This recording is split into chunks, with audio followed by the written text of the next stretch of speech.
वृद्धाश्रम म्हणजे काय? एका बालमनाला पडलेला प्रश्न. मुलगा आईला विचारतो, आई, वृद्धाश्रम म्हणजे काय असते ग?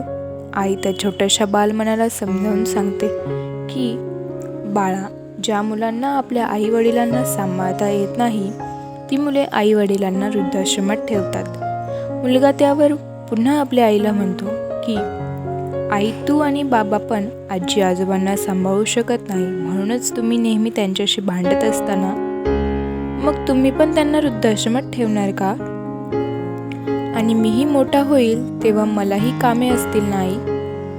मी पण तुमची काळजी नाही घेऊ शकणार आणि तू जशी आजी आजोबांशी भांडते तशीच माझी बायको पण तुमच्याशी भांडेल. मग मी तुम्हाला तेव्हा वृद्धाश्रमात सोडून येईल, हो ना आई?